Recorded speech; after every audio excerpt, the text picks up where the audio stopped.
Imagine sitting in a middle school classroom and watching as your whole school becomes sick.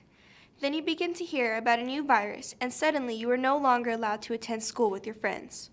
You are now forced to stare at a screen for hours on end while trying to learn, when in reality, you miss being able to hang out with your friends in class.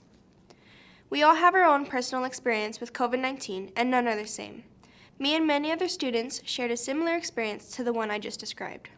However, some people loved the isolation, as they were able to do nothing at all without any repercussions. While all this was going on, adults were struggling to make ends meet, as many businesses had to shut down due to the governmental restrictions. Along with this, we saw an increase in the cost of living, making it harder for families to obtain food, utilities, and other necessary items. Everyone in the nation can agree that they experienced something similar to what was said. However, did anyone think about the 2% of our population involved in production agriculture? Well, the first known case of COVID-19 appeared in Seattle in January of 2020.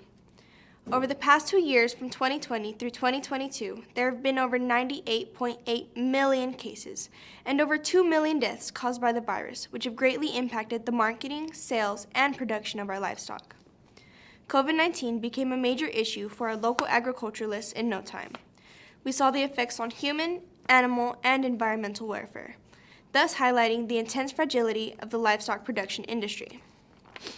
If we look at meat production and processing during the national shutdown, we can see a 45% reduction rate in pig processing capacity, meaning that 250,000 pigs per day were not butchered and processed. There are 2 ways that this became a major problem with livestock producers. First, what were the producers supposed to do with these animals who were ready to butcher? The government was encouraging producers to decrease the growth rate of their livestock, or producers had to decrease the amount of their assets. This became difficult for most producers or farmers, as they had already bred or purchased enough livestock for that fiscal year. Producers were left with thousands of market-ready animals that were not going to be butchered and marketed due to COVID-19.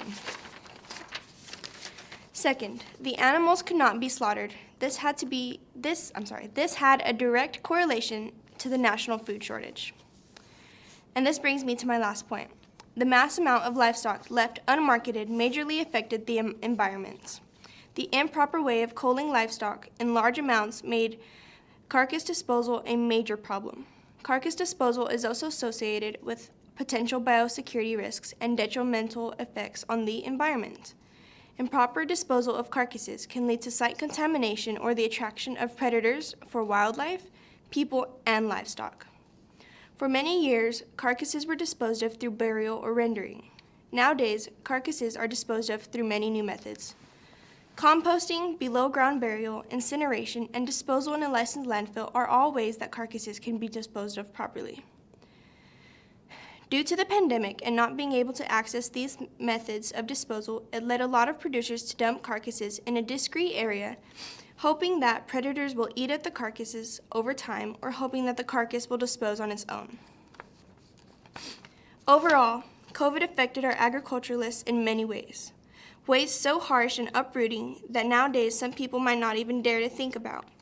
Our agriculturalists have overcome the challenges and have adapted to the current circumstances dealing with COVID. Although our agriculturalists had it the worst, we can all agree that COVID affected us in many ways. Inflation prices, sicknesses, deaths, food shortages, and shortages in essential items such as toiletries and water. No matter the circumstances, our nation will push through this crisis. But, however, just like scars, the hardships and consequences will never fade away. Thank you.